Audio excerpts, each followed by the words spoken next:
Saudações, minha gente, tudo bem? Estamos aqui mais uma vez para uma videoaula de história, história na quarentena, e a nossa proposta de hoje é trabalhar um pouquinho o tema do absolutismo. Só que para trabalhar absolutismo, eu não acho que seja possível, na verdade, diretamente falar o que é o absolutismo, suas características e tal. Eu penso que nós temos que dar uma ampliada no nosso olhar e ver isso aqui, ó. A realidade da Europa durante a Idade Moderna, que é chamada de Antigo Regime. E o Estado absolutista, enquanto sistema de poder, enquanto estrutura política, é uma parte desse Antigo Regime europeu. Então vamos tentar entender o que estava rolando. O que estava rolando era isso aqui. O Antigo Regime é o auge da fase de transição do feudalismo para o capitalismo. Então veja bem, se a gente for lembrar o que a gente vem estudando, e eu acho necessário fazer isso, a gente retoma lá nos séculos XII, XIII, portanto uns 3 ou 4 séculos antes da fase que nós estamos efetivamente entrando agora, que é a fase do renascimento comercial e urbano. No século XI o feudalismo entra em crise. A crise do feudalismo é uma crise de superpopulação, né? O feudalismo funcionou tão bem em isolar as comunidades, em isolar a sociedade, em garantir a proteção contra guerras e invasões, em garantir a diminuição da difusão de pestes e epidemias, que permitiu uma estabilização da sociedade, uma melhoria nas condições de produção e um crescimento, portanto, da produção agrícola e do nível da riqueza, ou seja, houve prosperidade dentro dos feudos, no auge do feudalismo. Essa prosperidade levou a um crescimento demográfico muito grande e descontrolado, que fez com que tivesse muita gente para pouca terra. Solução foi tentar fazer as cruzadas para expandir, não deu certo, mas reabriu o comércio. Eu estou passando bem superficialmente, porque isso é coisa que a gente já tem que saber, né? Então, do século XII, XIII, crescimento do comércio, século XIV vem a crise do fome, peste e guerra, que dá uma travada nisso. Aí no século XV, depois da Guerra dos 100 Anos, há uma retomada do crescimento, tendo a centralização do poder nas mãos do Estado enquanto elemento-chave para desfazer o nó das crises do século XIV e do século XV. Ou seja, é a centralização do poder, a unificação da moeda, pesos e medidas, regras, impostos, leis, governo, etc. Unificação dos territórios europeus, portanto, formação do Estado Nacional.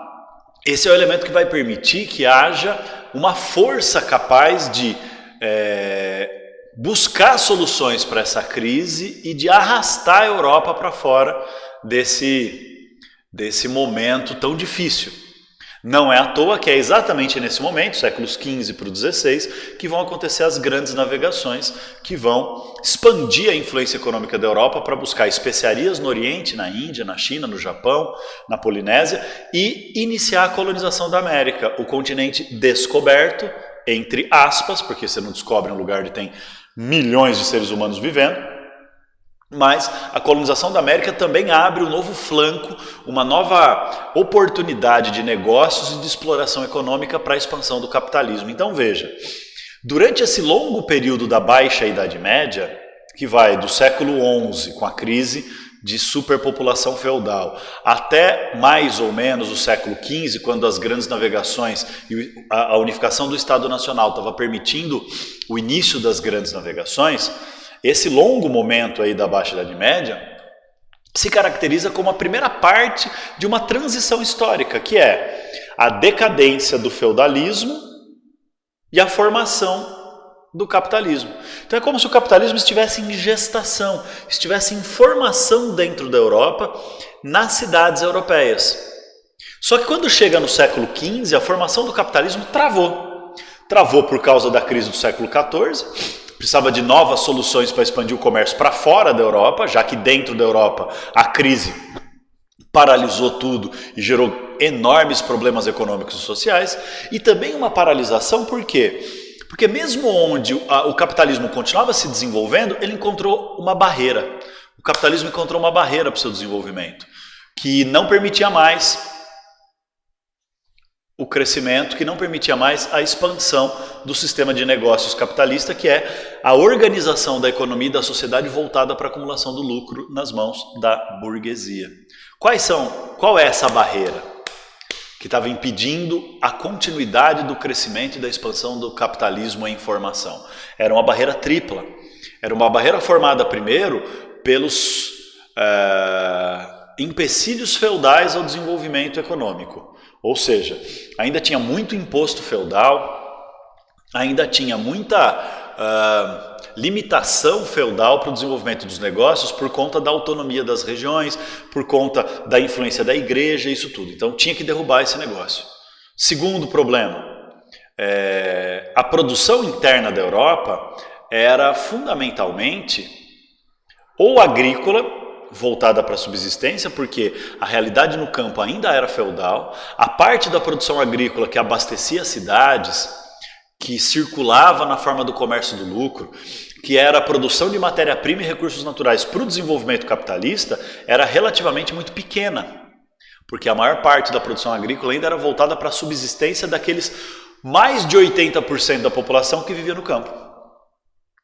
Junto com isso, a produção artesanal, a fabricação de mercadorias era ainda manual e, portanto, de baixa produtividade e de baixa lucratividade. Por quê? Porque a produção artesanal, manufatureira, produz pouco e o que produz é muito caro, porque o trabalhador controlando a produção, e a manufatura é isso, o trabalhador controla o ritmo, a qualidade, a quantidade, a dinâmica da produção, é o trabalhador que tem poder sobre ela, porque é a habilidade dele, a capacidade dele, é o esforço dele que garante a produção, diretamente. Então esse trabalhador com muito poder para definir o ritmo, a quantidade e a qualidade da produção, ele também tem poder de receber um pagamento, uma valorização do seu trabalho. E aí a margem de lucro do comércio de manufaturas também era pequena. Então dentro da Europa travou o capitalismo pela crise feudal, pelo problema dos limites feudais, pela questão da economia ainda ser ou voltada para a subsistência agrícola ou artesanal, e também pelo fato de as cidades italianas dominarem o único comércio que ainda era lucrativo e estava em expansão, que era o famoso comércio das chamadas especiarias, que eram produtos orientais de luxo, que eram trazidos até a região mediterrânea por caravanas comerciais e grandes rotas comerciais dominadas pelos árabes, ou por isso no mar, ou por rotas terrestres controladas pelos bizantinos. E os europeus então ficavam num impasse, porque ou aceitavam essa condição de crise interna, ou para obter produtos lucrativos que vinham de fora, tinham que se submeter à força das cidades italianas. Então precisava sair disso. Nesse cenário, então, o século XV e XVI vai ver uma virada. Qual é a virada? A virada é as grandes navegações geram uma revolução comercial. E geram uma revolução comercial por quê? Porque transferem o eixo do comércio europeu, que era o mar Mediterrâneo, e aquelas rotas terrestres internas, com algumas poucas rotas externas, como a Rota da Seda, mas essa economia que era eurocentrada, e que era centrada no mar Mediterrâneo, e nas tradicionais rotas comerciais que vinham desde a Era Romana ou antes, desde os fenícios, o eixo do comércio europeu vai passar a ser o Oceano Atlântico, no contorno da África para chegar à Índia ou atravessando o Oceano Atlântico para chegar à América e desenvolver todo o processo de colonização e exploração das riquezas da América. Então, se isso mudou, se essa revolução comercial muda a dinâmica do comércio para o Oceano Atlântico, quer dizer que o volume do comércio aumenta pra caramba, novos mercados fora da Europa são conquistados, novos mercados são criados como a América colonial, são conquistados como a Índia, a China, Japão, Polinésia, etc. E essa expansão é o que permite então a gente chegar na segunda fase da transição feudo-capitalista. É a fase da chamada Idade Moderna, onde o feudalismo ainda existe, mas ele já não é mais predominante. Na Baixa Idade Média, o feudalismo era predominante e o capitalismo estava em gestação. Com as grandes navegações e o gigantesco volume de riquezas e recursos que a expansão marítima permitiu que a Europa centralizasse a partir daí, o capitalismo se tornou o sistema econômico dominante na Europa. A economia voltada para o lucro e voltada para a expansão externa do comércio se tornou o centro da realidade econômica da Europa. E o feudalismo, apesar de ainda existir, apesar de a maior parte da população ainda viver no campo, a nobreza ainda controlar as terras e ainda ter feudo, o feudo já não era mais, mesmo sendo mais numeroso em termos de população, vivia mais gente em feudo do que em cidade, o feudalismo já não era mais o centro da vida econômica e social. A cidade era o centro da vida econômica e social. O comércio era o centro da vida econômica e social. A circulação da riqueza, o lucro, a cidade, a burguesia, essa dinâmica era o centro da vida econômica e social. Tudo bem? Então, por isso que eu estou afirmando aqui, que o antigo regime é, na verdade, o auge dessa transição entre feudalismo e capitalismo. Por que é o auge?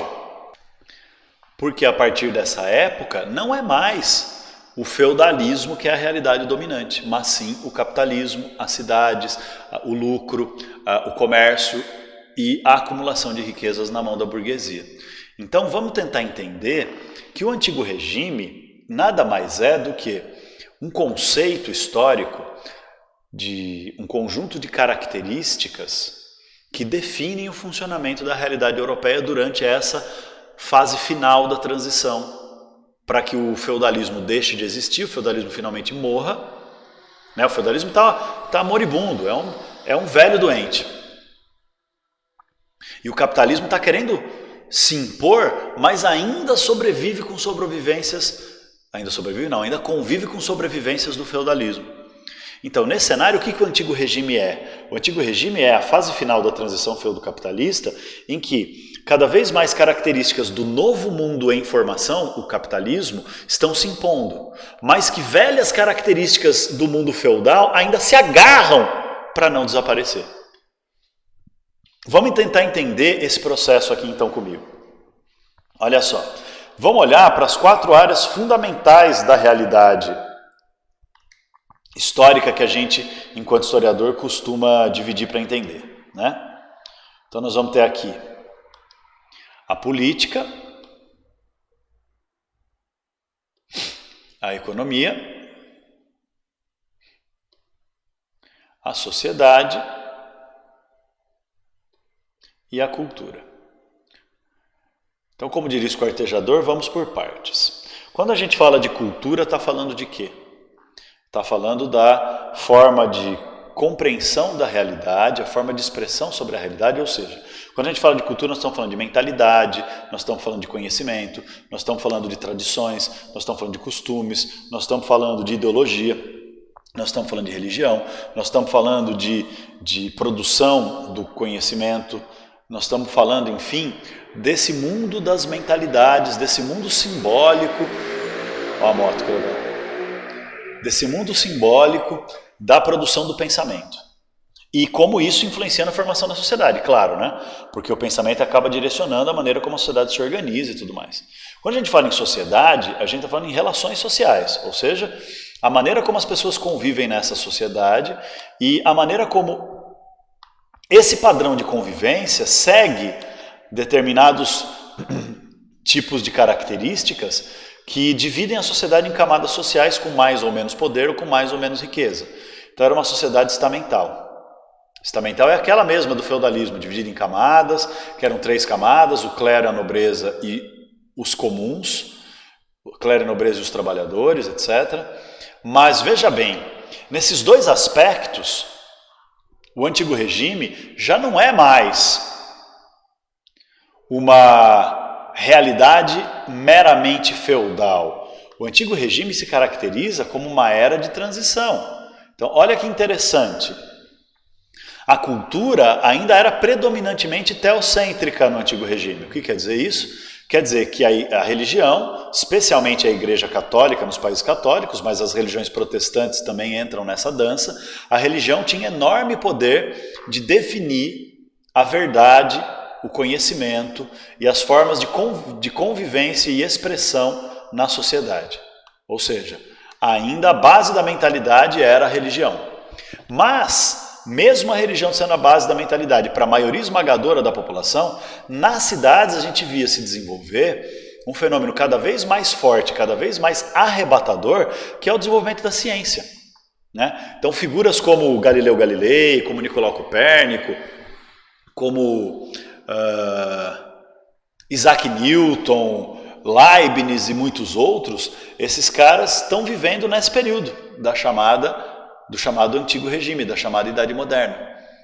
Então é uma fase de transição também no pensamento. Um velho mundo teocêntrico está sendo cada vez mais deixado em segundo plano e um novo mundo antropocêntrico, humanista, como a gente viu nas aulas de Renascimento Cultural, e cientificista está se estabelecendo. Na sociedade, a realidade ainda é estamental, ou seja, o clero e a nobreza ainda têm muito poder nessa sociedade. Ainda são consideradas as camadas superiores da sociedade, ainda são considerados aqueles que têm privilégios e poderes de nascimento. E a sociedade é dividida em 3 camadas. O clero, que são os membros da igreja, que pode ser alto ou baixo clero, a nobreza, que são os nobres, senhores de terra, etc., que tem a alta e a baixa nobreza, e os trabalhadores. Só que a terceira camada, o terceiro estado, a camada dos trabalhadores, não é só trabalhadores mais. Nós temos uma enorme diversidade social. Então nós temos trabalhadores camponeses, que são a maioria da sociedade ainda. Mas nós temos trabalhadores urbanos, nós temos profissionais liberais, nós temos prestadores de serviço, nós temos pequenos burgueses, ou seja, pessoas que têm pequenos negócios familiares ou empresas ali com meia dúzia de funcionários. Nós temos a média burguesia, que tem um acúmulo de riqueza em nível regional, e nós temos a alta burguesia, que é uma burguesia riquíssima que vive de negócios até internacionais. E tem burguesia comercial, burguesia manufatureira, de fabricação, burguesia financeira. Então nós temos uma gigantesca diversidade. E nessa terceira camada dos trabalhadores, ninguém é considerado tão importante e poderoso quanto o clero e a nobreza. No Antigo Regime, não. Ainda é estamental a sociedade. Mas você acha que dentro dessa terceira camada é todo mundo a mesma bosta? Ou seja, o burguês mais rico de todos os burgueses e o camponês mais miserável de todos os camponeses. Você acha mesmo que eles têm o mesmo nível de importância social, de influência social e de poder dentro da sociedade? Claro que não. Então veja, é uma sociedade estamental, porque são as 3 camadas, quase sem mobilidade, a nobreza é superior, junto com o clero, blá, e tem privilégios, blá, blá, blá, blá, blá.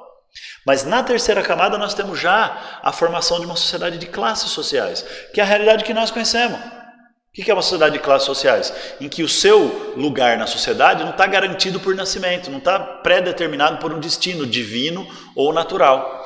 Em que o seu lugar na sociedade é definido de acordo com sua capacidade de acumular bens, riquezas e propriedades. Ora, cada vez mais a burguesia ganha força. A burguesia já é mais rica que a nobreza em quase todos os casos, e a burguesia está ganhando espaço nessa sociedade. Então essa é a realidade do Antigo Regime, uma sociedade de transição, é uma sociedade que é misturada, que ela é nova, porque ela é capitalista e, portanto, é classe social, mas ela ainda é velha, porque ainda é feudal e ainda as camadas sociais estamentais se definem pela tradição. Não é isso? Essa situação vai ser exatamente a mesma coisa quando a gente trata da questão da política e da economia. Veja bem, na política, o que é política? Política são as relações de poder e, nesse caso, as formas de governo e de poder do Estado, tá certo? A política, ela também tem o novo e o velho misturado. Pensa comigo. Como é que era a política na era feudal? Exatamente. Era um poder descentralizado, onde cada senhor feudal comandava seu feudo. Não havia Estado nacional ou país unificado no feudalismo. Eram reinos medievais, onde os reis não tinham muita autoridade, porque o poder era descentralizado para que cada senhor feudal comandasse seu feudo. Essa era a realidade do feudalismo. Antes da Baixa Idade Média, antes da formação das monarquias nacionais, do Estado Nacional, que é um treco que a gente já estudou. Tá certo? Agora, qual é a realidade política do mundo capitalista, do novo mundo, quando o capitalismo está na sua plenitude, da nossa época, por exemplo.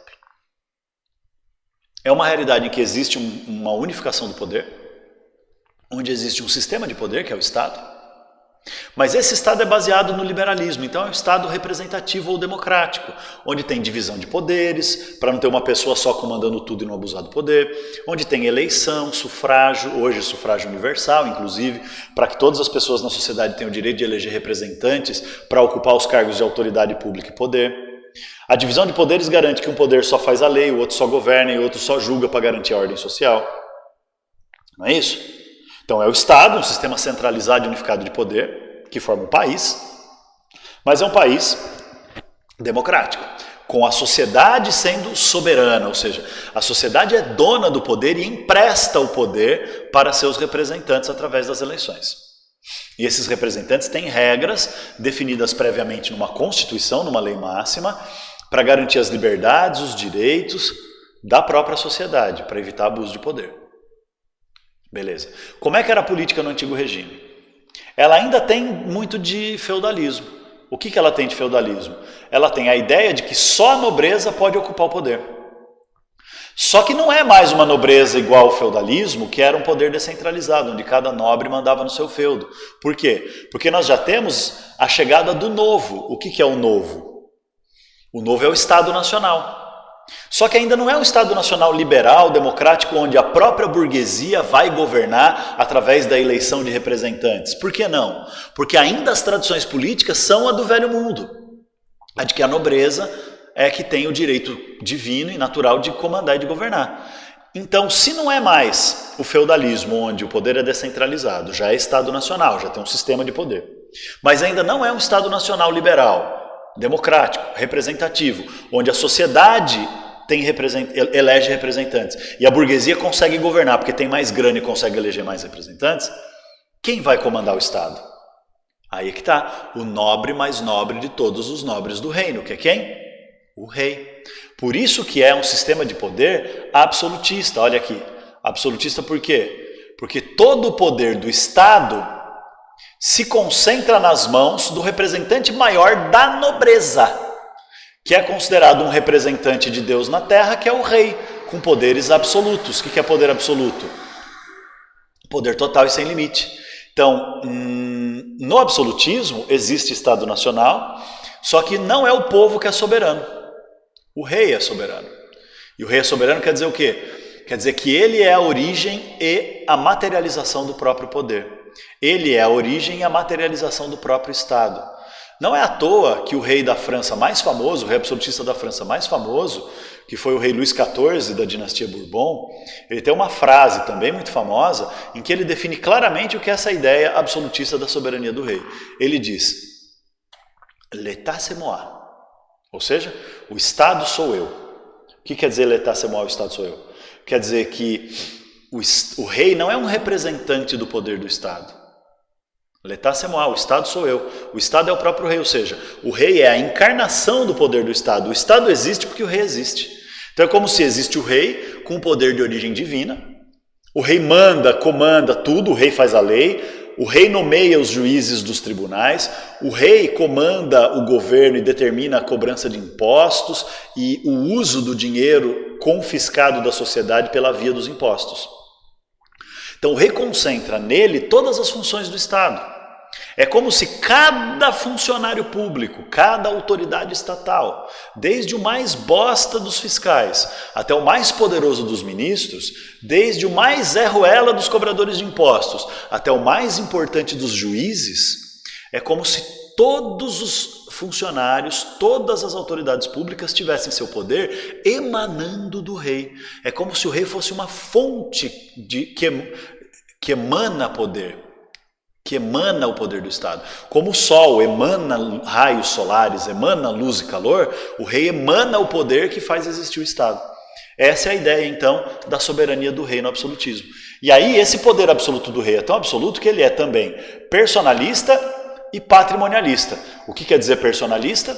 Quer dizer que o poder pertence à pessoa do rei. Quer dizer que o rei e o poder são uma coisa só. Tanto é que o rei lega esse poder, deixa de herança esse poder para os seus descendentes, para os seus herdeiros. não é isso? Então é um poder personalizado, é um poder que pertence à pessoa do rei e emana dele e de ninguém mais. E quem tem autoridade dentro de uma sociedade absolutista tem autoridade porque recebeu o poder vindo do rei. E é patrimonialista por quê? Porque o patrimônio público, que é a riqueza da sociedade, não pertence à sociedade, pertence ao rei também. Isso em 3 sentidos, né? É como se o rei fosse o senhor de todas as terras, por isso, todas as terras do reino. Por isso que as terras não são propriedades privadas, elas não são compradas ou vendidas, as terras são doadas, não como propriedade, mas como direito de exploração, as terras são doadas pelo rei. Então é o rei que nomeia nobres para serem vassalos do rei e senhores de terras. Então veja, ainda é uma concepção meio feudal da relação entre poder, terra e sociedade. O rei é que doa o poder sobre a terra. Segundo, o rei determina os impostos que vão ser cobrados e ele cobra quanto imposto ele quiser. E ele usa o imposto como ele quiser. Por isso que é patrimonialista. E terceiro, as pessoas, mesmo os burgueses que têm capital para investir, mundo capitalista já. Então mesmo a burguesia que tem capital para investir, só pode investir se receber a autorização do rei. Porque também o direito de usar o espaço público para fazer negócios é um direito patrimonial, patrimônio de riqueza que pertence ao rei. Então, se eu sou o rei e eu digo, olha, as regras para abrir uma loja são essas. Aí você vai lá, segue as regras, tem autorização e abre sua loja. Mas aí um amigo do rei abriu uma loja igual e pediu para o rei proibir a sua loja porque você é concorrente dele e está atrapalhando, o rei pode ir lá e proibir a sua loja. Por quê? Porque você não tem o direito garantido à propriedade, ao patrimônio e à riqueza. Esse poder pertence ao Estado, e o Estado é um poder que emana do rei, então esse poder pertence ao rei. Então isso é um sistema patrimonialista. Tá certo, gente? Tá dando para acompanhar até aqui?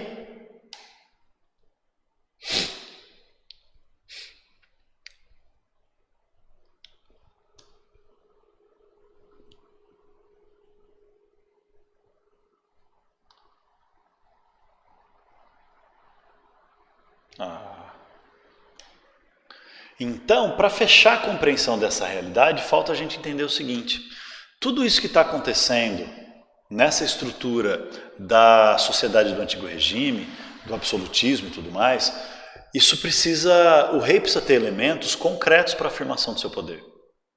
Então não basta eu explicar para vocês como é que é na teoria, o poder do rei é personalista, é patrimonialista, porque o rei é soberano e o poder emana do rei. Tá bom, mas ele tem que ter elementos concretos para impor o seu poder e a sua autoridade na prática. Então o absolutismo vai construir pelo menos 3 formas concretas da imposição do poder e da garantia do monopólio, do uso da força e da violência, ou seja, da garantia do poder do Estado sobre a sociedade através do absolutismo do rei. O primeiro elemento é, o rei precisa ter exército para impor o seu poder à força, se necessário for. Exército e forças policiais, inclusive tribunais de justiça para punir severamente aqueles que se levantam contra a soberania do rei. O rei precisa ter uma burocracia. O que é uma burocracia? Um conjunto de funcionários e autoridades estatais do Estado, do rei, de funcionários reais, que imponham as regras, as leis e as vontades e as ordens governamentais do rei, fiscalizem a sociedade, cobrem os impostos e garantam a ordem social. Então, o rei não vai de casa em casa cobrar imposto, quem vai são os burocratas, ou seja, quem vai é a burocracia, quem vai são os funcionários reais, que é uma máquina administrativa que tem que ser criada. E terceiro, o rei precisa de um sistema simbólico também, de criar uma mentalidade na sociedade favorável à aceitação do poder real. E isso significa criar uma corte. O que é a corte? É o palácio do rei e a nobreza e o clero vivendo junto com o rei no palácio do rei, sustentados pelo rei, bancados pelo rei, o rei mantendo os privilégios, o luxo, a elegância, os cargos e a superioridade da nobreza como algo que o rei garante. Por quê? Porque aí você cria um laço na mentalidade da sociedade que diz o seguinte: Se a nobreza e o clero, que são as camadas sociais da nossa sociedade, são sustentados pelo rei, é porque o rei é superior ao clero e à nobreza, e portanto o poder dele é inquestionável. Só que para manter uma corte luxuosa, com milhares de nobres e clérigos vivendo ali na mais extrema vagabundice, puxando o saco do rei o dia inteiro, para ter uma corte com funcionários nobres, né, os altos funcionários da burocracia estatal, ministros, etc., essa galera, altos juízes e não sei o quê, tem que ter uma grana fodida para sustentar isso tudo. As festas, o luxo, os palácios gigantescos, os banquetes, muita grana. Para manter um sistema de funcionários, de administração, de burocracia, precisa de muita grana. Para manter um exército, precisa de muita grana. E para isso, então, é que nós vamos ter como a cerejinha do bolo do antigo regime, um sistema econômico que vai dar um formato muito especial para o capitalismo desse período, que é um sistema econômico chamado de mercantilismo. Ou seja, o que é o mercantilismo? É uma doutrina econômica, é uma política econômica, é um conjunto de regras que o Estado absolutista, tendo o poder de controlar tudo, cria um conjunto de regras e princípios para controlar também a economia. E qual é a lógica? A lógica é fazer a burguesia lucrar o máximo possível no menor tempo. De que jeito? Explorando aqueles negócios que dão mais riqueza imediata. Por quê? Porque a burguesia enriquecendo rápido, ela paga mais impostos. A burguesia pagando mais impostos, o Estado absolutista arrecada mais. O Estado absolutista arrecadando mais, consegue fortalecer o absolutismo, fortalecendo a corte, fortalecendo a burocracia e fortalecendo o exército. Com isso, então, o rei fica mais absolutista, controla ainda mais a burguesia, não deixa a burguesia ser livre para investir e fazer negócios como quiser, direciona a burguesia para o que a burguesia e seus negócios para o que interessa para o rei, direciona a burguesia e seus negócios para aquilo que interessa para o Estado, direciona a burguesia e seus negócios para aquilo que interessa para o fortalecimento do absolutismo, que é o quê? Negócios que gerem lucro rápido e acumulação rápida da riqueza para poder cobrar mais imposto, para o rei ter mais dinheiro, para ter mais corte mais luxuosa e poderosa, mais esquema administrativo, mais exército, para assim ter mais poder, controlar mais economia, estimular mais num ciclo infinito. Então, a lógica do mercantilismo, senhoras e senhores, é essa aqui, ó. É achar qual é a atividade econômica que pode gerar mais lucro e mais rapidamente lucro para a burguesia. Então, sim, o antigo regime e o absolutismo, como dependem da grana que a burguesia paga de impostos para fortalecer o poder do rei, vão estimular o crescimento dos negócios. Então, significa mercantilismo, ou seja, um sistema econômico, baseado na atividade mercantil. O que é atividade mercantil? É o comércio. Então, o mercantilismo é o rei absolutista, o Estado absolutista, direcionando os negócios da burguesia para garantir o máximo de crescimento do lucro e o máximo de cobrança de impostos para sustentar e ampliar o absolutismo. Com mais absolutismo, mais o rei controla a economia, tira a liberdade da burguesia e direciona a economia, mais absolutista ele se torna, e assim num ciclo permanente. Então veja, quais são as regras desse mercantilismo? A primeira regra é que a produção econômica, ou seja, a fabricação de mercadorias e de riqueza, não são considerados a principal atividade econômica, de jeito nenhum. Lembra por quê? Porque a produção artesanal, a produção de mercadorias ainda é artesanal, então ela não gera produtos em grande quantidade com alta lucratividade, porque o trabalhador é muito bem pago. E a produção agrícola ainda é mais voltada para a subsistência feudal do que propriamente para a expansão capitalista. Então qual vai ser o grande segredo do mercantilismo? Sempre que possível deixar a produção em segundo plano e focar no comércio externo. Que tipo de comércio externo? Comércio principalmente com as colônias. Por isso que o colonialismo é uma característica fundamental do mercantilismo. Comércio externo com as colônias, que é o comércio que vai gerar mais lucro, né? Porque aí as colônias não têm escolha, elas só podem fazer comércio com um país europeu que é a sua metrópole, e toda a riqueza da colônia vai ser sugada pela metrópole, que é o país europeu mercantilista. E aí, com esse comércio externo, o país europeu, o país absolutista, o país do antigo regime, o país mercantilista, ele compra as especiarias nas colônias, seja lá na Ásia, nas feitorias e entrepostos comerciais, seja aqui na América, na colonização e na formação, né, de colônias tipo a colônia portuguesa, que era o Brasil, que vai produzir açúcar sob o controle da coroa portuguesa. Aí os comerciantes portugueses compram açúcar aqui no Brasil, vendem lá em Portugal, os comerciantes portugueses revendem na Europa, isso faz a economia portuguesa lucrar gigantescamente com esse comércio, sendo só um intermediário. Perceba, Portugal transfere para a colônia toda a atividade produtiva que é considerada menos lucrativa porque tem muito ônus, tem muito gasto com o trabalhador, tem gasto com infraestrutura, tem gasto com um monte de coisa. A metrópole só vai querer comprar e vender, comprar e vender. Compra produto manufaturado nas regiões da Europa que se especializam na produção manufatureira, tipo a Flandres, tipo a Inglaterra, compra lá e vende na colônia.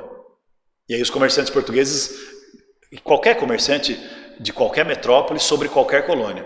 Os comerciantes da metrópole ganham muito dinheiro comprando produto manufaturado na Europa e vendendo na colônia caro pra caralho, porque a colônia só pode fazer comércio com a metrópole. Então a colônia vai ter que pagar o preço do produto europeu manufaturado que os comerciantes da metrópole cobram. Aí os comerciantes da metrópole compram os produtos coloniais, principalmente especiarias, e pagam o preço que querem. Claro que não é um preço minúsculo a ponto de levar os produtores da colônia, os senhores de engenho, os senhores de terra, etc., à falência.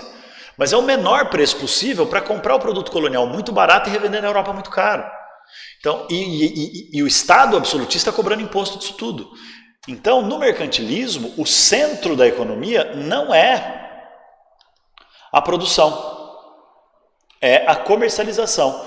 E a comercialização a partir do comércio externo. Por quê?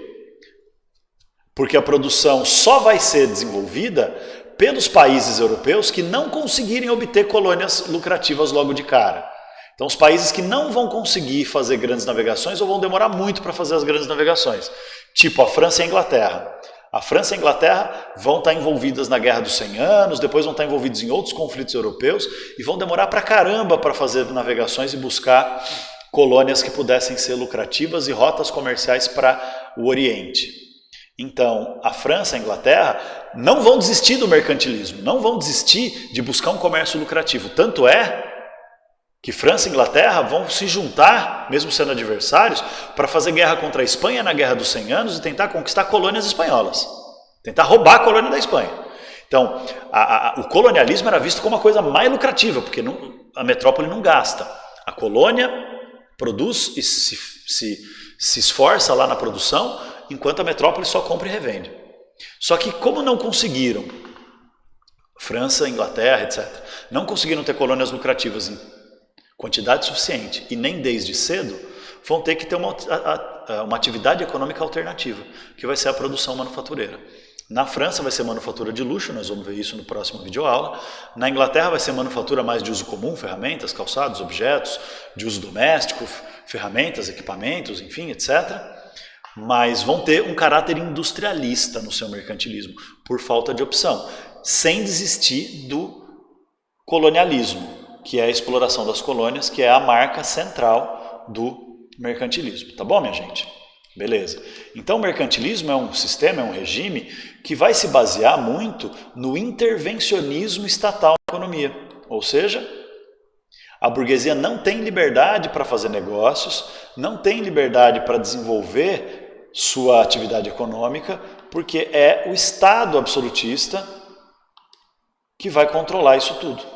E o Estado absolutista vai controlar isso tudo por quê? Para direcionar a atividade econômica para aquilo que interessa pro Estado, para aquilo que interessa pro rei absolutista, para aquilo que interessa pro antigo regime, não para aquilo que interessa para a burguesia. Então, no começo, século XVI, as burguesias ficaram super felizes com esse intervencionismo estatal. Por quê? Porque isso ajudou a acumular muito lucro, a expandir o comércio, fazer as grandes navegações, explorar colônias, conquistar novos mercados, e a burguesia comercial bombou de ganhar dinheiro. Só que o tempo foi passando, a burguesia foi querendo diversificar os seus negócios, investir também em indústria, porque a especiaria vai deixando de ser tão lucrativa, e aí não pode. Por que não pode? Porque pelo mercantilismo, o Estado controla a economia, O Estado tem intervenção total sobre a economia e o Estado direciona. Para você ter uma ideia, o Estado não direciona só dizendo, olha, vai ter que explorar as colônias como atividade econômica principal, comércio externo. Mas direciona também num país que nem a França, que era industrialista, que investiu no desenvolvimento da indústria por falta de colônias lucrativas no início, é o rei que vai definir a regra de como fabricar tecido. Porque o grande lance da França era fazer indústria de luxo, cosméticos, tecidos de luxo, etc. Era meio que assim, ó, a França tinha um mercantilismo baseado na indústria de luxo, tentando exportar o estilo luxuoso da corte francesa. Como se fosse a realidade da corte absolutista da França, lá no Palácio de Versalhes, aquela fita toda do rei Luís XIV, o luxo, etc., era o principal produto de exportação francês, porque passou a ser o modelo do que é uma nobreza elegante, do que é a sociedade civilizada. Então a França exportava perfumes, cosméticos, roupas, calçados, de luxo. E tentava roubar a colônia da Espanha, né? Então, nesse cenário, o que acontece? Acontece que o intervencionismo estatal fica tão grande que, na França, era o rei que definia numa lei, num decreto, quais eram as características que os tecidos tinham que ter. Então, para você ter uma ideia, quantos fios tinham que ser usados para trançar o tecido era definido pelo rei, por lei. A burguesia não tinha absolutamente liberdade nenhuma. Outra característica do mercantilismo é a constante busca por balança comercial favorável. O que quer dizer isso? Quer dizer uma busca constante para exportar mais do que importar, né, gente? Balança comercial favorável é isso. Para não ter déficit comercial, para ter superávit comercial, ou seja, a burguesia precisava ter produtos lucrativos que permitissem que os ganhos na exportação fossem maiores do que as perdas na importação.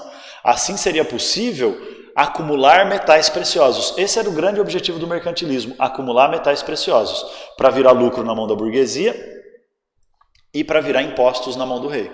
E aí, para evitar que a balança comercial fosse desfavorável ou deficitária, o que os reis absolutistas faziam? Já que eles tinham intervencionismo estatal, eles vão criar o protecionismo alfandegário. O que quer dizer protecionismo alfandegário? Proteger a alfândega. O que é a alfândega?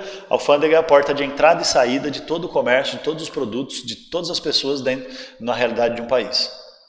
Então, quem já viajou para fora do Brasil sabe disso, né? Quando você vai viajar para fora, você tem que passar pela alfândega. Por quê? Porque você tem que declarar o que você está levando e depois, na hora que você volta, você tem que declarar o que você está trazendo. Se eles desconfiarem que você está trazendo coisa, que você não pagou imposto para isso, eles fiscalizam sua bagagem.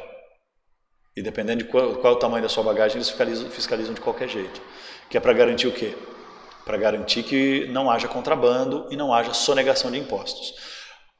Protecionismo alfandegário significa usar a alfândega como uma maneira de defender a nossa economia, evitar a perda de metais preciosos, garantir o superávit comercial. De que jeito? Cobrando imposto alto do produto importado. Então vamos supor que a gente fabrica um celular desse aqui no Brasil, um celular bosta, que é muito ruim. Beleza. E aí a gente importa iPhone. Faz de conta que o controle aqui do ar-condicionado é o iPhone. A gente importa iPhone, oi? O iPhone, nesse meu exemplo, ele é muito melhor do que o telefone feito no Brasil e muito mais barato. Então, se não tiver imposto alto na alfândega, o iPhone vai entrar mais barato do que o smartphone brasileiro.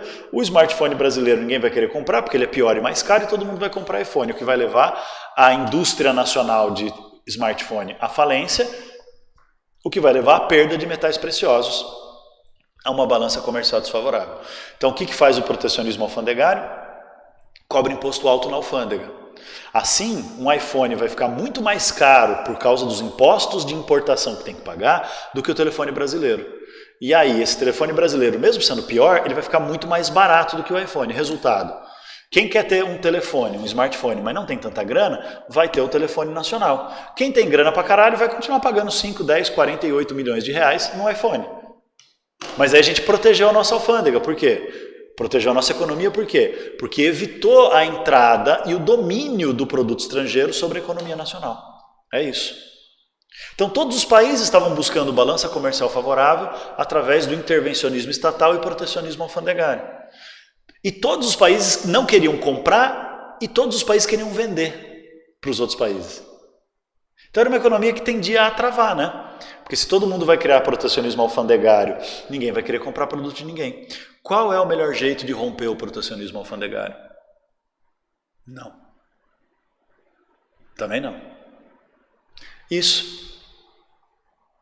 Se o nosso país tiver um produto que ninguém mais produz, mesmo que eles cobrem imposto altíssimo do nosso produto lá, não interessa, eles não produzem, eles vão ter que comprar o nosso. E aí a gente vai conseguir dominar o mercado. Por isso, então, que nós temos o colonialismo, né? As colônias é que vão fornecer esse produto extremamente lucrativo, que era raro na Europa, as especiarias. Aqui na América pode ser ouro, prata, tabaco, cacau, açúcar e as especiarias do Oriente, né? Temperos, pimenta, cravo, canela, seda, cerâmicas, noz moscada, perfumes, tapetes persas, enfim, uma infinidade de coisas. Tudo bem, galera? Deu para entender então como é que o mercantilismo funciona? Deu para entender que o mercantilismo é um conjunto de regras que o Estado absolutista impõe para a burguesia, tirando a liberdade da burguesia para direcionar a economia capitalista, para assim o governo cobrar impostos e fortalecer o absolutismo. Tá certo? Maravilha. Se você entendeu isso, a gente vai começar a andar rápido agora. Então olha lá, as características da Europa na Idade Moderna, que a gente chama de Antigo Regime, vigoraram entre os séculos XVI e XVIII. Na economia, o absolutismo dominava a política, o rei tinha todo o poder e todos os direitos e a população só tinha deveres. Era considerado um conjunto de súditos. Súditos é aqueles que estão submissos, submetidos a um poder superior. Então todo mundo era súdito do rei, inclusive o clero e a nobreza. Mas claro que, como a sociedade era estamental, o clero e a nobreza eram considerados superiores. O mercantilismo era a base da economia. Então o rei tomava todas as decisões e controlava a economia. A burguesia lucrava pra caramba com o mercantilismo, só que tinha que sustentar o poder absolutista do rei pagando impostos. Na prática, o rei e a burguesia enriqueciam. O rei cobrando impostos, a burguesia expandindo o comércio. Só que o rei usava o dinheiro da burguesia para ficar mais absolutista. E com o poder absolutista ele fazia o quê? Mantinha a nobreza e o clero como camadas sociais superiores. Então você percebe que coisa bizarra? O rei vira uma espécie de equilíbrio da balança. Ele tem que estimular a burguesia, porque se a burguesia não lucrar, não enriquecer e não se desenvolver, e o capitalismo não se expandir, não tem dinheiro para o absolutismo crescer. Só que o rei, ao mesmo tempo que estimula a burguesia, ele freia a burguesia, para não deixar a burguesia ter poder político. Por isso que o poder está todo na mão dele, porque aí ele tira o direito da burguesia de ocupar o poder político, de fazer parte da estrutura de poder do Estado. E direciona esse poder político para quem? Para ele, o rei absolutista, e para a nobreza e para o clero que vivem na corte, são os altos funcionários do governo absolutista. Então ele é meio que um equilíbrio da balança, né? Ele estimula o crescimento da burguesia e o desenvolvimento do capitalismo de um lado, só que freia a burguesia para proteger os privilégios e os poderes do clero e da nobreza do outro. Beleza? Beleza. Aí, então, nós temos uma sociedade que, por conta disso, é estamental. O rei sustenta ainda o poder da nobreza e do clero como camadas sociais superiores. Então, é uma sociedade que dá mais valor à tradição do que à grana. A sociedade de classes capitalistas dá mais valor à grana que à tradição. Então, a burguesia era mais rica, mas a nobreza era considerada mais importante na sociedade. Isso significa, então, que as pessoas até podiam enriquecer. O que quer dizer enriquecer? Ficar mais rico. Quer dizer, mudar a sua situação econômica. Então, pobre podia enriquecer, rico podia empobrecer e beleza. Era raro, claro, né? Mas beleza. Como é hoje. Mas não era possível mudar de posição social. Só um parênteses, gente. No finalzinho do Antigo Regime, lá no século XVIII, quando já estava espalhando ideia iluminista, quando o poder absolutista já estava sendo contestado, quando já estava rolando, enfim, um monte de transformações, essa pureza da nobreza como uma camada social superior por nascimento começou a se corromper. Porque muito burguês rico começou a comprar título de nobreza. Isso chama nobreza togada, ou seja, a toga é uma roupa que você põe por cima da sua roupa. Então é uma nobreza que colocou uma roupa de nobre por cima da roupa de burguês. Comprou o título de nobreza, ou através do casamento com uma mulher de uma família nobre, ou através da compra de um título de nobreza mesmo, através da negociação em cima de terras, enfim, começa a mudar um pouquinho no século XVIII. Mas a tradição é que o burguês, por mais rico que ele seja, ele não vai conseguir mudar a sua camada social. Porque o que sustenta a influência da nobreza e, consequentemente, do clero também, é o costume. O que quer dizer isso?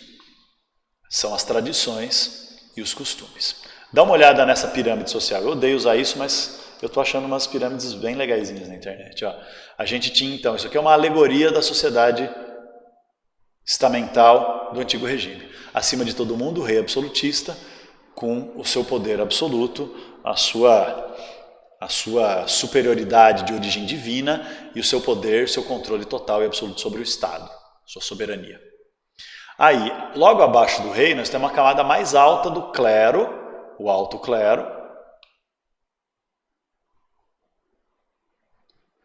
e da nobreza, que são as famílias nobres mais tradicionais e mais importantes, dos duques, marqueses, condes e barões, que são os nobres, muito nobres mesmo,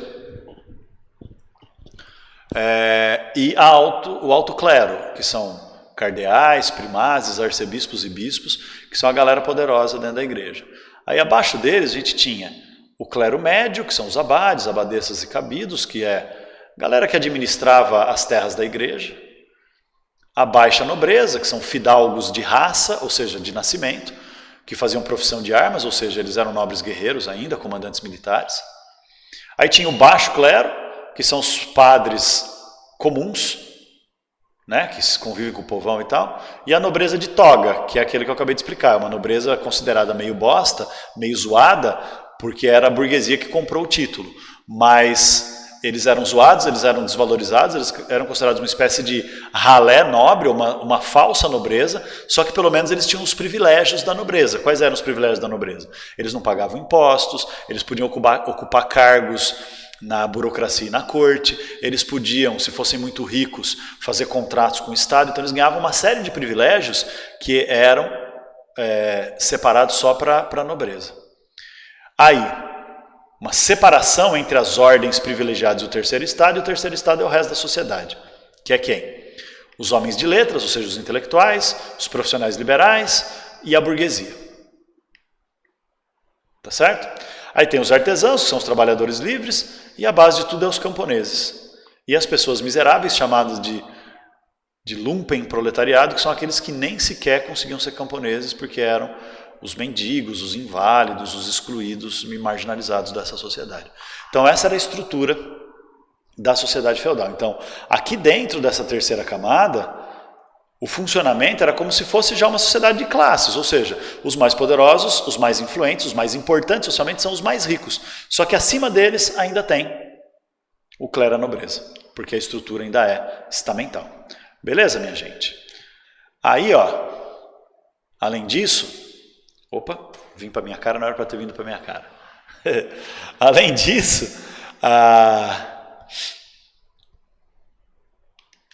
a nobreza, ela continua sendo camada superior, mesmo perdendo os poderes de senhor feudal, ou seja, os nobres não podem mais fazer o que quer com os camponeses, não governam seus feudos como querem, porque o Estado é absolutista, é o rei que governa tudo. Mas aí a nobreza vai fazer parte da corte, que são aqueles bandos de milhares de nobres e clérigos vagabundos que vivem de puxar o saco do rei e vivem dos privilégios da corte. Então eles não pagavam impostos, tornam-se funcionários reais e vivem ali influenciando o rei dentro da corte. O Luís XIV, que era o rei da França, mais absolutista de todos, ele valorizava tanto a presença da nobreza do clero na corte, que aqueles nobres e aqueles membros do alto clero que não frequentassem a corte ou não vivessem na corte, o Palácio de Versalhes tinha mais de 700 quartos, que era para todo mundo ficar lá. Então quem não vivesse ali na corte ou não visitasse a corte com frequência, era meio que colocado de escanteio, não conseguia mais cargos, vantagens e privilégios. Então todo mundo, era como se a nobreza tivesse que viver no bolso do rei, era como se a nobreza tivesse que viver numa dependência completa do rei, para quê? Para fortalecer a imagem de superioridade e poder absoluto que o rei carregava. Tá bom? Então, nessa sociedade, são as aparências que mostravam quem mandava e quem obedecia e quem tinha o poder e quem não tinha o poder. A vida dos reis e da nobreza dentro da corte era um verdadeiro espetáculo. Isso é chamada sociedade de corte. E é literalmente uma sociedade de aparências. Porque Como a maioria das pessoas não sabia ler e escrever, o que ensinava as pessoas desde pequenininho a respeitar a autoridade absoluta do rei era o que a igreja ensinava. Então a igreja ensinava que o poder do rei tinha origem divina, aquela coisa toda, e era o que as pessoas viam. E o que as pessoas viam? As pessoas viam a superioridade do rei materializada no luxo, nos privilégios e na pompa, no refinamento, na elegância da corte. Então aquele lance de regras de etiqueta, por exemplo, de como se sentar à mesa para comer, aquele monte de garfos e facas, talheres diferentes, pratos diferentes, então você tem que saber usar, você não pode encostar o cotovelo na mesa, tem que ficar reto, você não pode pôr muita comida no garfo para não cair, então você coloca pouca comida, porque você não vai abaixar que nem a gente faz, né? Te enfia a cara dentro do prato assim para comer. Na corte não, você leva o garfo à boca e não a boca ao garfo. E aí você vai cortar, você traz o garfo para a mão esquerda, a faca para a mão direita, espeta a carne, corta a carne, vocês não estão vendo, né? Corta a carne, não serrando que nem a gente faz, que parece que vai matar o boi de novo, né?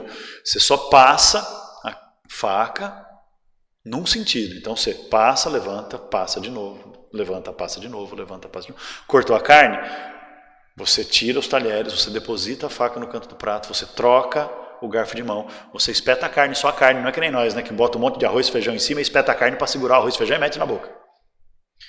Na sociedade da corte, as regras de etiqueta determinam que você espeta a carne, aí você leva a carne à boca, não tira a carne do garfo com o lábio, tira com o dente para não sujar muito o lábio, deposita o garfo, mastiga.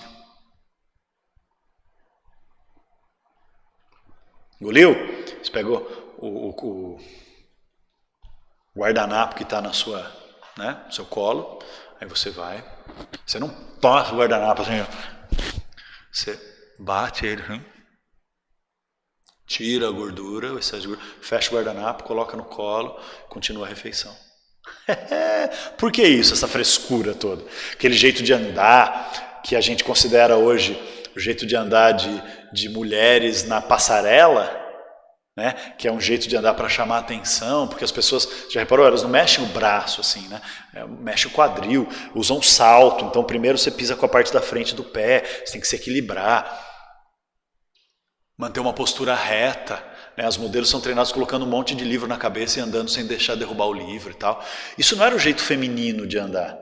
Na verdade, hoje é o jeito feminino, por quê? Porque isso é considerado uma coisa fresca, uma coisa inútil. E como a sociedade é patriarcal e machista, as mulheres é que vão fazer as coisas que são bonitinhas e elegantes, mas inúteis. Os homens estão preocupados com a eficiência, porque os homens é que são importantes. Mas na sociedade de corte não. Esse andar afetado, né, que hoje a gente considera até uma coisa homossexualizada, afeminada é o termo que se usa, na verdade era de homens e mulheres na corte. É que quando acabou o antigo regime, a burguesia querendo impor o seu estilo de vida e fazer a sociedade desvalorizar o estilo de vida nobre, começou a considerar tudo que era parecido com a nobreza uma coisa de viado. Sim, com todo o preconceito que isso carrega. Porque é disso que se trata mesmo. Usar a sexualidade da pessoa como maneira de ofendê-la e inferiorizá-la. Então passou a dizer que o jeito nobre de andar é coisa de homossexual, é coisa de afeminado, e homens de verdade não andam assim. As mulheres podem se dar o luxo, os homens não. Mas antigamente andar afetadamente, olhando de cima para baixo, com salto, era coisa de nobre, não era coisa de homem ou mulher. Que era uma maneira do quê? A etiqueta na mesa, o luxo na roupa, o estilo extravagante de andar, com delicadeza, era uma maneira de demonstrar superioridade. A delicadeza era um traço da superioridade. Por quê? Porque enquanto as pessoas comuns têm que se preocupar em ter pressa para chegar logo, então tem que andar equilibrado, né? Braços e pernas se mexendo de forma coordenada, a nobreza não, ela podia planar sobre a sociedade, ela podia flutuar sobre o mundo, sem preocupações. Por quê? Porque ela era nobre e, portanto, era superior. Então isso para criar um ambiente de superioridade que mostrasse para as pessoas quem manda e quem obedece, que é o que eu estou afirmando aqui. Ó. São essas aparências que mostravam quem mandava e quem obedecia. Então, a corte luxuosa, um monte de nobre funcionário do rei bajulador quer dizer puxa-saco. Cada gesto era calculado. Então, todo dia de manhã tem uma cerimônia, que era a cerimônia do despertar do rei, em que o nobre mais alto, mais importante da corte, ele despertava o rei, E tinha que levar uma tigelinha lá com água para o rei botar o dedinho dentro da água e tirar a ramelinha dos olhos, aí uma toalhinha para ele se limpar. Aí a hora que o rei virasse na cama, tinha que botar a sandalinha no rei, para daí ele começar a se vestir, se arrumar. Aí toda a corte acompanhava o rei até a missa. Aí depois toda a corte acompanhava o rei até a sala de reuniões, onde o rei ia dar os despachos do dia, ia dar as ordens para os ministros e tal. Então era tudo como se fosse um teatro, um espetáculo planejado para causar a impressão da superioridade, a impressão do poder inalcançável, né? Então, gestos calculados para impressionar a população, e tudo isso era sustentado com os impostos cobrados da burguesia. Essa é a realidade, então, do antigo regime, senhoras e senhores. Beleza, minha gente? Agora, o nosso próximo passo, para encerrar essa primeira parte, encerrar esse esquema, é a gente tentar entender os principais teóricos do absolutismo, ou seja, os principais filósofos que tentaram explicar como é que o absolutismo funcionava ou de onde vinha o absolutismo. E eu vou citar 3, tá bom? Tem muito mais do que 3, mas eu vou citar 3, que esses 3 dão conta das principais correntes que tentam explicar o absolutismo. Vamos lá? Veja bem aí, vamos começar pelo último da nossa lista, só para contrariar, que é o Jacques Bossuet. O Jacques Bossuet é o mais tranquilinho, tá? Eu vou ser bem rapidão. O Bossuet defendia, ele era o filósofo oficial da corte do Luís XIV, inclusive. Ele era mantido pelo Luís XIV como filósofo da corte exatamente para ter esse respaldo, né? Para dizer o absolutismo não é apenas fruto da minha vontade, o absolutismo é uma teoria filosófica sustentada pela razão. E aí o Bossuet vai criar a teoria de que o poder do rei tem origem divina. Isso não é uma teoria que ele tenha criado, né? Mas porque esse costume de considerar o poder do rei de origem divina vem desde a Idade Média, mas a novidade aqui é considerar que o poder do rei é absoluto porque o poder de Deus é absoluto. Como se o rei fosse um representante do poder divino sobre o universo, o rei fosse esse poder divino sobre o seu reino. Então, o poder universal, na época que era a igreja, que tinha presença em todas as regiões da Europa, vai ser subordinado ao poder nacional. Isso significa que, na teoria do Bossuet, a igreja católica dentro da França tem que obedecer ao rei da França também. Percebe? Então, é uma teoria do direito divino do poder do rei, subordinando até mesmo o poder universal da igreja ao poder nacional absolutista do rei. Tranquilo? Tranquilo. O outro filósofo é Thomas Hobbes. O que dizia o Thomas Hobbes? Thomas Hobbes é um inglês e ele dizia o seguinte: ele é um filósofo que é ao mesmo tempo jusnaturalista e contratualista. Ele vai escrever uma obra cujo título é O Leviatã. E eu tenho aqui a capa do livro O Leviatã na sua edição original para mostrar para vocês. Olha que interessante a capa do livro. O livro chama Leviatã ou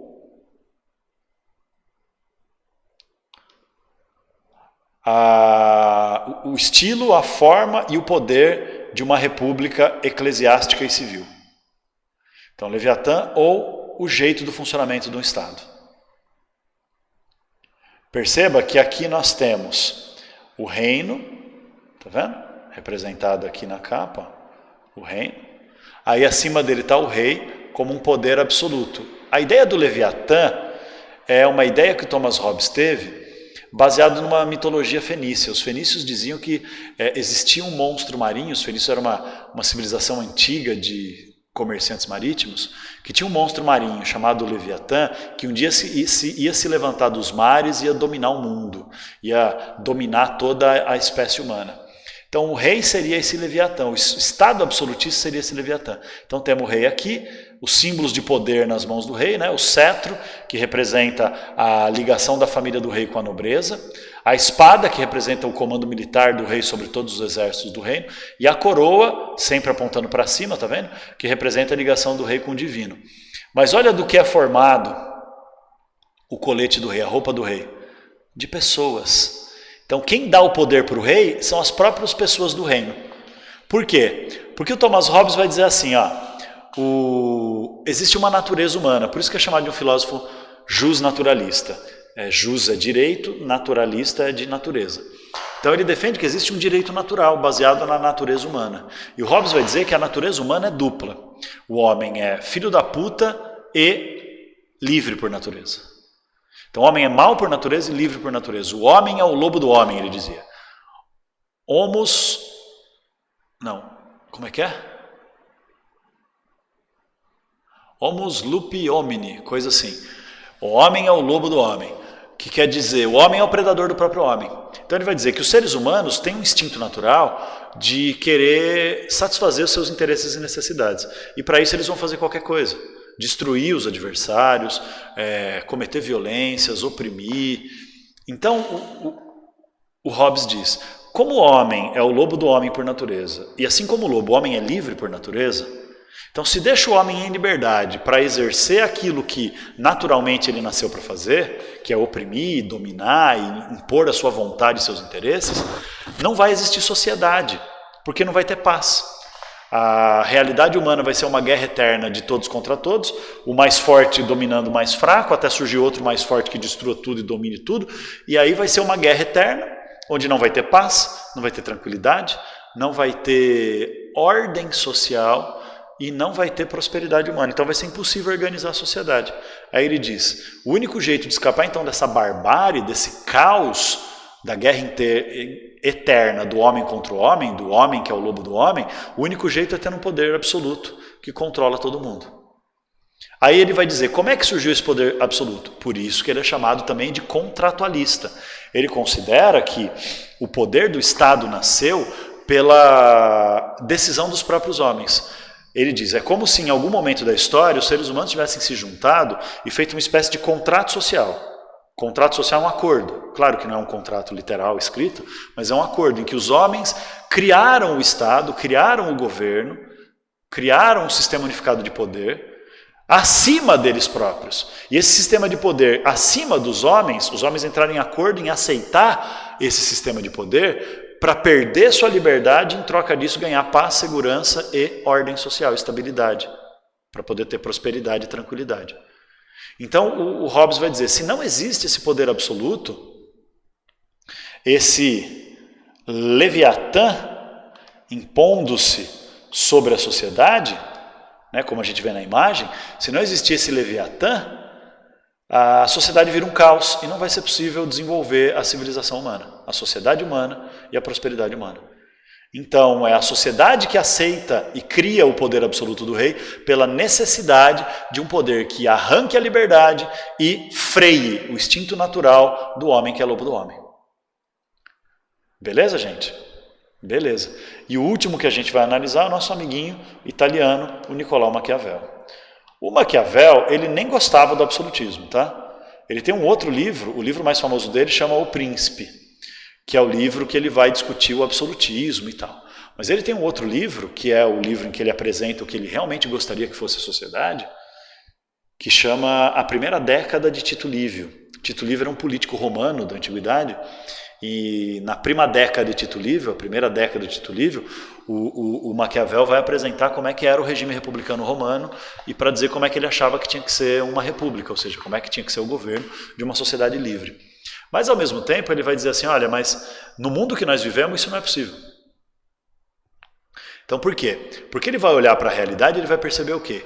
Que os países mais ricos e poderosos eram aqueles que tinham formado um Estado Nacional centralizado e com o Estado Nacional centralizado e absolutista, tinham desenvolvido o mercantilismo e as grandes navegações como fonte de riqueza. Então a Itália, que até as grandes navegações era a região mais rica da Europa, estava em declínio e em decadência. Por quê? Porque a Itália continuou fazendo comércio no Mar Mediterrâneo, que virou uma área secundária, o Atlântico virou a área principal do comércio europeu, e os italianos não conseguiram formar um Estado nacional centralizado e unificado porque não formaram um governo absolutista. E aí o Maquiavel vai dizer assim, é por isso que a Itália está ficando para trás. Porque sem um Estado absolutista centralizado, não é possível desenvolver as grandes navegações. E sem grandes navegações não é possível fazer o quê? Exatamente. Não é possível tirar a Itália dessa situação de atraso, não é possível acompanhar o ritmo do desenvolvimento de países poderosos como Espanha, Portugal, França e Inglaterra. Então, o Maquiavel vai escrever uma obra chamada O Príncipe, em que ele vai apresentar, e é muito interessante o Príncipe, porque ele vai apresentar os princípios básicos de como um rei absolutista deve governar para fortalecer o seu governo, fortalecer o Estado e fortalecer o próprio absolutismo. Então Maquiavel vai dizer assim, olha gente, não interessa qual é o melhor governo que existe, ou o que eu penso que é o melhor governo. Eu vou escrever um manual de como o rei absolutista deve se conduzir, porque isso é a salvação da Itália. Ter um Estado nacional centralizado com um rei absolutista para fazer as grandes navegações, né? Para fazer a expansão comercial italiana. Há uma hipótese de que ele escreveu esse livro para agradar o rei da cidade onde ele vivia, que era Florença, porque ele tinha participado de uma tentativa de revolta contra esse príncipe florentino para derrubar a monarquia de Florença e transformar Florença numa república. Mas a revolta fracassou, não encontraram provas diretas de que o Maquiavel participou da revolta, mas tinham indícios, então ele foi exilado, ele foi expulso de Florença, perdeu seu cargo, perdeu suas terras, perdeu tudo. Seu status social, perdeu tudo. E aí alguns dizem que ele escreveu esse livro, O Príncipe, para agradar a monarquia de Florença, para tentar voltar a ser aceito na cidade. Eu pessoalmente acho que isso pode até ser verdade, mas na verdade mesmo o que ele pensava era uma Itália forte. E uma Itália forte precisava de um governo absolutista. Então ele vai dizer o seguinte, olha, o lance para ter um governo forte é que o rei não pode estar submetido aos mesmos princípios, critérios e regras que as pessoas comuns estão submetidas. Então ele vai dizer, para o rei a ética, ou seja, os valores do que é certo e errado, do que é bom e ruim, do que pode ou não pode, do que deve ou não ser feito, não é a mesma ética do resto da sociedade. Para ele, a ética do Estado tem que estar submetida aos interesses políticos do Estado. Ou seja, ele defendia a ideia da razão de Estado. A razão de Estado é um conceito maquiavélico que diz o seguinte, que na sua atuação, o rei não deve seguir o que a religião diz que é o certo, ou que a moral e os bons costumes dizem que é o certo, ou que a sociedade acha que é o certo. O rei deve seguir o que for necessário para fortalecer o poder do Estado e fortalecer o poder absoluto do rei para conduzir o Estado ao seu fortalecimento, à sua grandeza. Então, por exemplo, nas relações normais entre as pessoas, o rei tinha que impor a obediência às leis, a obediência aos princípios da religião, a obediência à noção de certo e errado, a noção de justo e injusto, a noção de bom ou mal. O rei, o Estado tinha que impor isso para a sociedade, mas o Estado não devia agir assim. Então, por exemplo, se o rei vai tomar uma decisão e essa decisão exige que ele, minta para a sociedade para conseguir aumentar o poder, ele deve mentir. As pessoas comuns não devem mentir, o Estado deve impor o respeito a esses princípios básicos da moral, mas o Estado deve agir de acordo com a razão de Estado, não de acordo com a moral.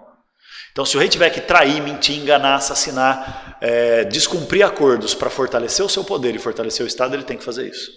Então, a ética submetida à política, ou seja, os valores, a atuação, a própria definição do que pode ou não pode ser feito não deve estar submetida ao conceito de certo e errado, deve estar submetida ao conceito de aumentar ou não o poder do rei. É por isso que atribuem essa frase aqui para o Maquiavel, os fins justificam os meios. Na verdade, o Maquiavel nunca escreveu isso, mas encaixa muito bem no que ele defendia. Que é a ideia de que os fins, ou seja, o objetivo, que é fortalecer o poder do Estado, justifica qualquer meio. Qualquer coisa que você fizer para atingir o objetivo de fortalecer o Estado está certo. Mesmo que você tenha que, por exemplo, fazer um acordo de paz com um rei vizinho e descumprir esse acordo para vencer uma guerra. Foda-se, faça, porque os fins, fortalecimento do Estado, o objetivo, justifica os meios. Então, qualquer meio, qualquer coisa que você fizer para atingir o objetivo é válido. Mas isso, repito, não vale para as pessoas comuns. Então, muita gente fala assim, fulano é maquiavélico, porque ele é muito malvado. O Maquiavel não defende a maldade, nem a bondade. Ele fala, foda-se a bondade, foda-se a maldade, isso é coisa de gente comum. O Estado tem que agir por uma outra lógica, uma lógica de submeter a ética e a moral à política, ou seja, de cumprir a razão de Estado. Beleza, minha gente? Se vocês tiverem, depois de estudar, dúvidas ou dificuldades, me procurem e a gente vai trocando ideia e a gente vai afinando a compreensão desse processo aí. Beleza, gente? Muito obrigado pela atenção e na próxima videoaula a gente vai estudar na prática como é que o absolutismo aconteceu olhando para o caso da França. Então, tudo que eu expliquei agora foi a teoria e eu já trouxe as características e tudo mais. Então essa foi uma aula mais longa por isso. A próxima aula vai ser mais curta por quê? Porque eu só vou encaixar o que a gente estudou na teoria com o que aconteceu na França na prática. Até mais.